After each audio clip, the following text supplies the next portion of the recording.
Assalamualaikum warahmatullahi taala wabarakatuh. Bismillahirrahmanirrahim. Alhamdulillahi rabbil alamin. Wa bihi nasta'inu ala umuri dunya waddin. Wassalatu wassalamu ala habibi rabbil alamin, sayyidina wa maulana Muhammad wa ala alihi wa ashabihi ajma'in, amma ba'du. Allahumma 'allimna ma yanfa'una wanfa'na bima 'allamtana wa zidna ilman wa 'amalan wa ikhlasan wa qabulan ya rabbal alamin. Subhanaka la ilma lana illa ma 'allamtana innaka antal alimul hakim. Ma'asyiral muslimin wal muslimat, para pemirsa channel YouTube MZT Malang Raya dimanapun panjenengan berada, alhamdulillah Allah subhanahu wa ta'ala senantiasa sampai detik ini memberikan kita sehat walafiat, dan mudah-mudahan apabila di antara kita ada yang sakit, mudah-mudahan lekas diberi kesembuhan oleh Allah subhanahu wa ta'ala. Alhamdulillah kita bisa meneruskan pengajian ta'lim kita kembali, yang mana dalam hal ini saya membersamai panjenengan semuanya untuk membaca kitab At-Tibyan fi Adabi Hamalatul Quran, yang mana kitab ini disusun dan dikarang oleh Al-Imam An-Nawawi, nafa'anallahu bi'ulumihi wa barakatuh fid dharain amin. Dan kita sampai pertemuan ini masih membahas seputar kewajiban yang hal yang pertama kali harus diperhatikan oleh seseorang yang ingin belajar ataupun mengajarkan Al-Quran, dan orang yang ingin menuntut ilmu secara keseluruhan. Apa yang menjadi kepentingan pertama yang harus diperhatikan oleh seseorang yang ingin menuntut ilmu ataupun ingin mengajar Al-Quran ataupun belajar Al-Quran, yaitu memperbaiki niat, hanya ingin mengharap ridha Allah subhanahu wa ta'ala, al-ikhlas. Dan pada pertemuan sebelumnya kita sudah membaca beberapa definisi ikhlas menurut versi beberapa ulama. Dan pada pertemuan kali ini kita masih membahas hal yang sama, yaitu definisi ikhlas dari beberapa versi ulama yang lain. Kenapa harus disebutkan banyak definisi ikhlas? Agar kita tahu bahwa ikhlas itu sesuatu yang sangat harus kita latih. Ya, sesuatu yang sangat sulit kalau tidak kita latih. Jadi kita harus butuh latihan, mujahadah, riyadhatun nufus. Bagaimana agar kita itu memaksakan diri kita, mencoba terus agar kita itu ikhlas dalam melaksanakan suatu amal perbuatan baik. Terlebih apabila kita ingin menuntut ilmu, ataupun mengajar Al-Quran, ataupun belajar Al-Quran. Dan kali ini kita sudah sampai di dari Al-Imam Sahl At-Tustari. Jadi, Wan Sahlin At-Tustari rahimahullah ta'ala. At-Tustari ini beliau mansubun ila Tustar al-Madinah al-Ma'rufah, sebuah kota yang sangat terkenal sekali. Itu namanya Tustar. Jadi At-Tustari dikasih ya sukun belakangnya menunjukkan nisbah. Nisbah itu berarti beliau berasal dari ini. Seperti misal Al-Makki berarti beliau berasal dari Mekah. Al-Madani berarti beliau berasal dari Madinah. Al-Indonesi berarti beliau berasal dari Indonesia. Seperti itu ya. Ini nisbah namanya. Dan nama Al-Imam Sahl At-Tustari ini sangat ma'ruf, sangat terkenal sekali di kalangan ulama tasawuf, ya. Apalagi di kitab-kitab yang membahas tentang tasawuf, beliau Al-Imam Sahl At-Tustari ini sangat terkenal sekali. Qal nazar al-aqyas fi tafsir al-ikhlas. Orang-orang cerdas itu mereka meneliti, melihat tentang tafsir ikhlas. Apa sih ikhlas itu sebenarnya? Jadi orang-orang cerdas itu mereka para ulama yang dimaksud di sini. Jadi orang cerdas bukan hanya sekedar cerdas. Jadi orang-orang yang mereka itu pakar, ya, ulama, orang soleh, as-salafun as-salihin, mereka itu melihat sebenarnya ikhlas itu apa sih tafsirannya. Falam yajidu ghaira hada. Maka akhirnya para ulama itu, para as-salafun as-salihun, para salaf soleh itu mereka tidak menemukan tafsir yang cocok, definisi yang cocok untuk ikhlas kecuali ini. Apa itu?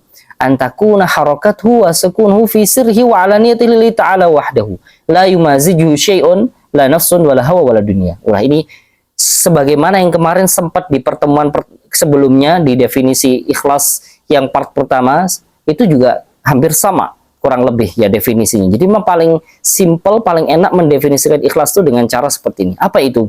Antakuna harakatuhu wa sukunuhu fi sirri wa alaniyati lillahi ta'ala wahdahu. Yaitu apabila semua gerak-gerik orang, semua gerak-gerik hamba, seorang hamba, ataupun diamnya, baik dalam keadaan dia sendirian maupun di halayak ramai di hadapan manusia, itu semuanya hanya untuk Allah Subhanahu wa taala saja semata.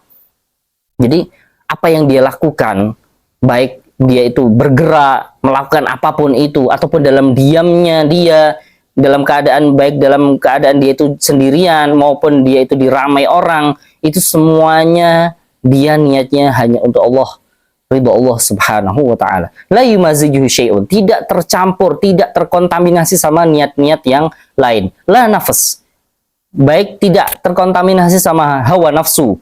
La nafsun wala hawa wala dunia, ataupun ada maksud-maksud niat-niat yang sifatnya duniawi, itu semua tidak ada. Jadi ketika dia seorang hamba itu melakukan apapun itu dalam amal perbuatan baik, belajar, beribadah, bersedekah, membaca Al-Quran, sholat, mengaji, mengajar, dia tidak mencampuri amal perbuatan baik tersebut dengan niat-niat yang tidak baik.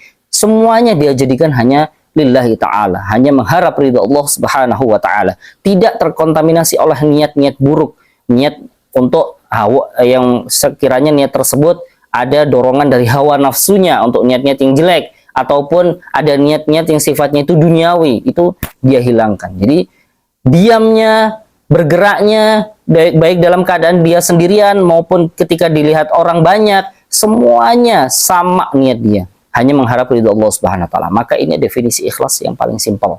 Jadi kalau kita ingin, sebenarnya ikhlas itu seperti apa sih? Kita ingin melihat sebenarnya ikhlas itu seperti apa sih? Kok orang berkata gini, orang itu paling simpel kita mengartikan ikhlas itu seperti itu. Ketika seseorang itu dilihat orang maupun dalam keadaan sendirian, dia sama aja ya, dia melakukan perbuatan kebaikan tersebut ya. Dia tetap melakukannya. Ya, dia hanya mengharap ridho Allah Subhanahu wa taala. Wa anis sarri, dan dari Al-Imam As-Sarri As-Saqati rahimahullahu ta'ala qala la ta'mal lin-nasi syai'an wa la taklum lahum syai'an wa la tu'ti lahum syai'an wa la takshif lahum syai'an. Subhanallah. Jadi maksudnya di sini ikhlas, definisi ikhlas menurut Al-Imam As-Sarri As-Saqati rahimahullah, beliau berkata bahwa jangan kau berbuat sesuatu itu untuk manusia sama sekali. La ta'mal lin-nasi syai'an. Kamu ketika berbuat sesuatu, jangan berbuat sesuatu itu untuk mengharapkan ridho manusia. Jangan berbuat apa-apa untuk manusia. Maksudnya seperti itu. Wala tasruk lahum syai'an. Jangan kau tinggalkan sesuatu pun untuk manusia. Wala tu'ti lahum syai'an. Dan jangan kasih apapun untuk manusia. Wala takshif lahum syai'an. Dan jangan buka apapun tentang dirimu untuk manusia. Sedikit pun. Maksudnya apa? Maksudnya menunjukkan di sini tuh kita itu jangan banyak mencampur adukkan manusia dalam segala amal perbuatan kita. Jadi jangan dikit-dikit kita itu haus validasi bahasanya. Jangan terlalu haus validasi. Jadi ketika kita memberi, ketika kita beramal apapun atau hal-hal yang lain, kita juga usah bingung apa yang diomongkan orang tentang kita. Udah cukup semuanya hanya ridho Allah Subhanahu wa taala. Jangan buka semua tentang diri kita. Apalagi di zaman sekarang ya, zaman di mana teknologi itu canggih. Ya, sosial media, kita bisa menulis apapun di akun sosial media kita. Banyak di antara manusia di zaman sekarang itu apa-apa di-share di akun mereka. Ya, jadi mereka lagi mengalami apa, mereka sedang apa yang sedang diperoleh oleh mereka, apa yang sedang mereka kasih, itu semuanya seakan-akan harus di-upload ke sosial media. Yang sekiranya hal tersebut bikin orang-orang itu ya ada yang simpati, ya ada yang benci dengan berbagai macam reaksi ya netizen. Mereka ada yang memuja, ada yang menghujat. Lah itu semua adalah bentuk bahwa bagaimana kita menerapkan ikhlas, apalagi di zaman yang sangat canggih sekarang itu agak sedikit sulit. Ya, seperti yang dikatakan Al-Imam As-Sarri di sini. Jangan kita itu beramal sesuatu pun untuk manusia. Jangan kau buka la takshif syai'an. Jangan kau buka sesuatu pun tentang dirimu, tentang apa yang kamu peroleh, tentang apa yang kamu dapat, tentang apa yang kamu kasih. Jangan buka sedikit pun kepada manusia. Ya. Dan jangan kau kasih manusia. Jangan kau kasih manusia ini dalam arti bukan berarti Al-Imam As-Sarri di sini melarang kita untuk bersedekah. Tapi yang dimaksud wala tu'ti lahum syai'an. Jangan sekiranya engkau memberi manusia yang mana sekiranya manusia tersebut akan menaruh harapan terus sama engkau sehingga menyebabkan engkau itu tidak ikhlas lillahi ta'ala. Ya, atau sekiranya dengan kamu itu memberi manusia, mereka itu akan semakin menjadi-jadi sehingga kamu gak ikhlas. Ya, maksudnya intinya di sini jangan sekali-kali kita itu ketergantungan sama manusia. Kalau mau bersedekah udah sedekah ikhlas lillahi ta'ala, nggak usah mengharap apapun. Ya nggak usah mengharap dibalas jasa ataupun lain-lain, dan nggak usah mengharap mereka itu berterima kasih sama kita. Udah, kita kalau ingin bersedekah, kalau ingin memberi sesuatu hadiah kepada orang lain, ingin menyenangkan hati orang lain, kita nggak perlu ya kita mengharapkan balasan apapun dari manusia, seperti itu ya. Kurang lebih inti yang dikatakan oleh Imam As-Sari di sini seperti itu. Wa 'anil Qushairi, dan dari Al-Imam Al-Qushairi, qol aqallu sidq istiwa usri wal alaniyah, masih sama rata-rata. Walaupun dengan versi yang berbeda sedikit, tapi intinya ikhlas itu sama. Kalau menurut Al-Imam Al-Qushairi di sini beliau mengatakan minimal seseorang itu dikatakan sidq. Sidq itu mencapai maqam sidq, yaitu jujur. Ya, jadi kalimat sidq di sini sangat level, berada di level seseorang itu sidq, jujur. Ya. Aqall, ya, minimal seseorang itu jujur apa? Istiwa usiri wal alaniyah. Ketika dia sendirian dan ketika dia di hadapan orang sama. Itu minimal orang jujur, minimal. Jadi kalau seandainya ada seseorang, na'udzubillah min dzalik, ya mudah-mudahan Allah memperbaiki, menerima taubat kita dan Allah memperbaiki keadaan kita. Taballahu alaina wa aslaha ahwalana. Ya, jadi minimal dikatakan. Artinya kalau di bawah itu orang sudah masuk kategori kadzib. Ya, bohong, bahkan bohong terhadap dirinya sendiri. Yaitu kapan? Apabila dia ketika sendirian sama ketika di hadapan orang dia berbeda. Jadi beda, seakan-akan memiliki dua kepribadian. Ketika di hadapan orang dia baik, masya Allah, dia sholat, dia rajin beribadah. Tapi ketika dia sendirian, dia tidak melakukan amal perbuatan baik tersebut. Dia meninggalkannya, dia malas untuk melakukan amal perbuatan baik tersebut ketika dia tidak dilihat oleh manusia. Ketika tidak ada seseorang pun yang melihatnya, dia semangat untuk melakukan kebaikannya itu menurun. Nah, ini menunjukkan bahwa dia itu sudah berada di dalam kategori kadzib, bohong, bahkan sama dirinya sendiri pun bohong. Ya, karena kalau aqallu sidq, jujur, minimal seseorang dikatakan as-shadiq, ya jujur, itu apabila ketika dia sendirian maupun ketika dia di keramaian sama. Nah, sama dalam arti ya seperti itu tadi ya, dia melakukan amal perbuatan baik tersebut tanpa ada bedanya ketika dia sendirian maupun di dalam keramaian. Wa 'anil Haris al-Muhasibi rahimahullahu taala, dan dari Imam Al-Haris al-Muhasibi rahimahullahu taala, as-shadiq, kapan dikatakan seseorang itu shadiq? Wallazi la yubali law kharaja kullu qadrin lahu fi qulubil khalqi min ajli salahi qalbi. Seseorang itu tidak dikatakan as-shadiq, jujur, tulus, kecuali apabila dia itu tidak peduli seandainya harga dirinya, seandainya kehormatan dia itu di hatinya manusia itu keluar. Artinya seakan-akan dia itu tidak dipandang sama sekali oleh manusia. Itu semuanya tujuannya untuk agar hati dia itu semakin bersih. Ya, jadi itu yang dikatakan shadiq. Jadi itu nggak peduli apa penilaian orang tentang dia itu. Mau orang ngomong dia itu yang enggak jelek, orang jahat, orang zalim. Kalau dianya sendiri sementara memang tidak melakukan itu ya, tapi dia difitnah sama orang, dia tidak dianggap, dia tidak dipuji-puji, ya dia tidak masalah ya, tidak mempedulikan itu. Seandainya pun tidak ada yang menganggap dia, seakan-akan seperti itu maksudnya. Walau hibbu ittila'an nas ala masadiqi lidzar min husni amalihim. Dan dia itu tidak suka, tidak senang. Jadi ketika seorang itu dianggap shadiq, itu kriteria berikutnya yaitu apabila dia itu tidak senang manusia itu mengetahui sedikit dari kebaikannya. Jadi ketika ada orang tahu tentang kebaikannya sedikit saja, kemudian akhirnya orang tersebut memuji-muji, padahal sedikit ya, cuma sebesar biji sawi ya. Dia tuh sedikit saja, ada orang tahu kebaikan dia justru malah nggak suka. Saya nggak suka ini, saya nggak suka. Itu berarti menunjukkan bahwa dia shadiq. Nggak kayak zaman sekarang, sekali lagi haus validasi. Ketika dia berbuat kebaikan, kalau nggak ada orang yang muji, dia nggak meneruskan kebaikan tersebut. Tapi kalau banyak yang memuji dia atas kebaikan tersebut, lantas kemudian dia terus melakukan hal tersebut, bahkan semakin semangat, itu namanya haus validasi. Apakah orang tersebut pantas dikatakan as-shadiq, orang yang tulus dan jujur? Nah, kemudian apa kriteria selanjutnya? Wala yakrahu ittila'an nas ala sayyi'i min amalihi. Sebaliknya, dia itu tidak benci dia itu tidak marah ketika ada seseorang yang mengetahui keburukannya walaupun cuma sebesar biji sawi. Jadi kalau ada orang tahu tentang aib kita, dia itu tahu tentang keburukan kita walaupun keburukan tersebut cuma sebesar biji sawi, tapi dia terus omong-omongkan, dia terus ungkit-ungkit, bahkan dia terus sebarkan, kita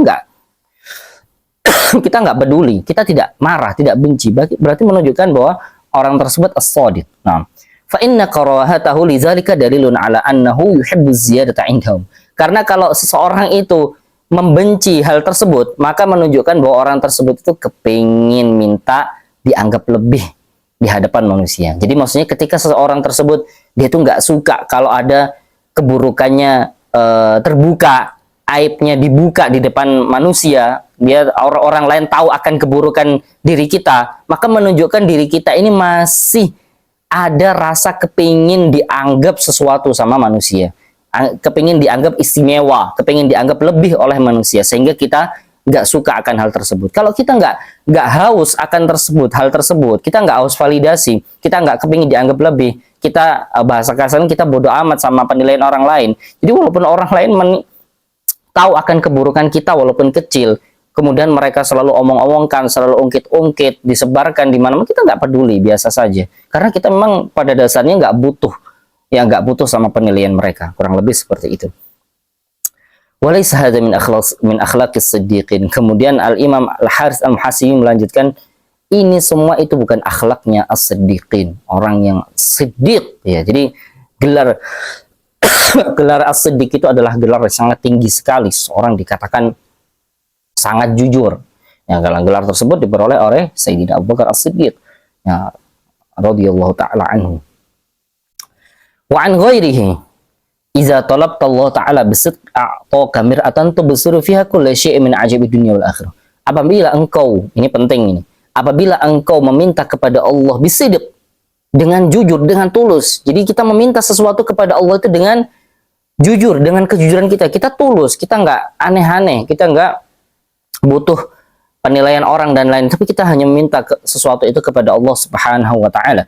Maka Allah akan beri kita cermin, yang mana cermin ini kita bisa melihat dengan cermin tersebut segala sesuatu dari keajaiban dunia dan akhirat. Menunjukkan apa? Apabila kita itu tulus meminta kepada Allah Subhanahu wa taala, maka seakan-akan Allah itu akan memberi kita karomah. Ya, kita memberi kita kemuliaan. Jadi kita itu bisa melihat keajaiban di dunia dan keajaiban dunia dan akhirat. Ya, itu berarti menunjukkan kalau seorang hamba itu sudah berada di level sekiranya dia itu bisa melihat keajaiban dunia dan keajaiban akhirat, maka Allah sudah mencintainya. Maka berarti dia adalah aulia Allah, wali-wali Allah Subhanahu wa taala, ya, hamba-hamba Allah yang terpilih. Tapi dengan syarat apabila kita benar-benar meminta kepada Allah Subhanahu wa taala. Kita gak ada niat-niat yang lain, kita beramal hanya untuk Allah Subhanahu wa taala, bukan untuk manusia. Kita nggak peduli mau dipuji, mau dihina sama orang, dipuji tidak terbang, dihina tidak tumbang. Kita melakukan semuanya hanya demi Allah Subhanahu wa taala. Maka kita tidak peduli dengan apa yang terjadi, apa yang diomongkan oleh manusia. Mau mereka muji, mau mereka menghina, itu tidak akan berpengaruh apa-apa terhadap kehidupan kita, terhadap amal perbuatan kita. Dan kita hanya minta kepada Allah Subhanahu wa taala. Berarti kita termasuk golongan as-shadiq, as-siddiqin.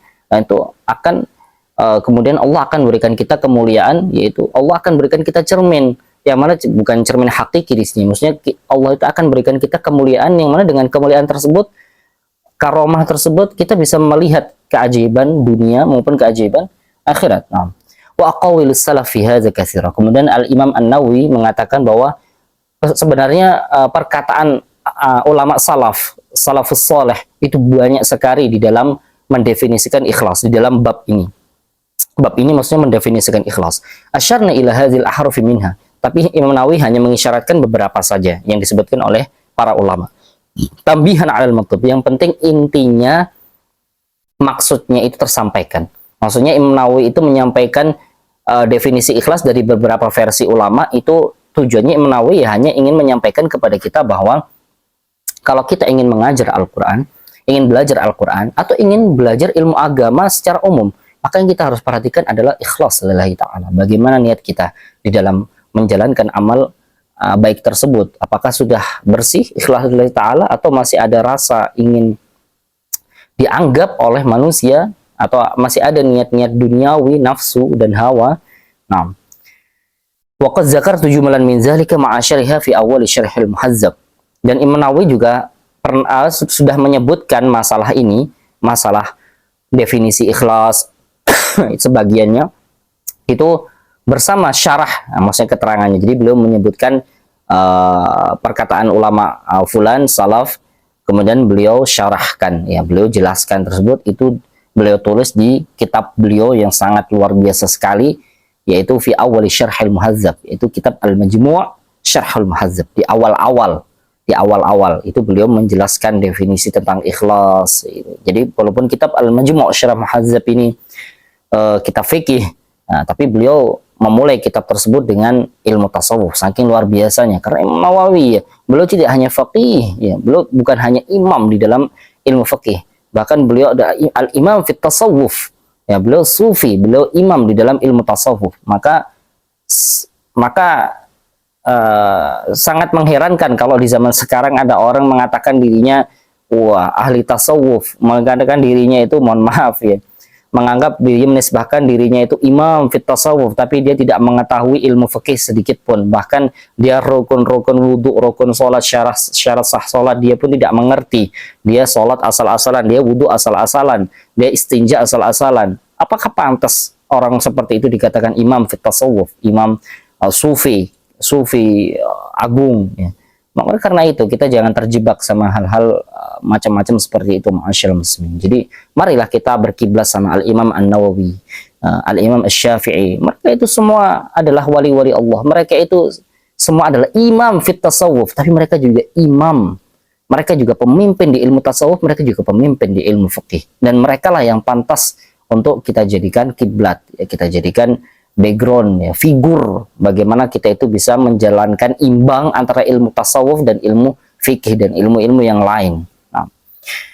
Wa dhamamtu ilaiha. Terus Imam Nawawi mengatakan bahwa selanjutnya beliau itu menambahkan di awal syarah muhazzab ini, di awal kitab beliau bernama Al-Majmu' ini, tentang adab-adab al-muallim wal muta'allim, adab-adab etika-etika yang harus diperhatikan oleh seorang yang ingin mengajar maupun orang yang ingin belajar. Faqihul mutafaqih, dan orang yang faqih, orang yang sudah menjadi faqih pun, ulama pun, tetap mereka harus memperhatikan etika-etika, adab-adab bagaimana sekiranya mereka menjadi faqih yang benar-benar faqih, ya, yang diridhoi Allah Subhanahu wa taala. Wal mutafaqih, atau orang yang masih dalam proses tahap belajar fikih, itu juga harus memperhatikan adab-adabnya. Itu beliau sebutkan di awal kitab Al-Majmu' Syarh Muhazzab. Ma la yastaghni anhu talib ilm. Sekiranya hal-hal tersebut itu sangat tidak mungkin tidak dibutuhkan oleh talibul ilm. Talibul ilm pasti membutuhkan hal tersebut, yaitu membutuhkan muqaddimah, membutuhkan permulaan sebelum dia itu beranjak menuntut ilmu fikih, menggali, mendalami keilmuan di dalam syariat. Maka yang harus diperhatikan adalah memperhatikan bagaimana niat kita, bagaimana akhlak kita, bagaimana adab-adab yang harus kita perhatikan. Itu sangat penting sekali, dan tidak ada talibul ilm yang tidak butuh hal tersebut, kata Al-Imam An-Nawawi, nafa'anallahu bihi wa bi'ulumi fid dharain.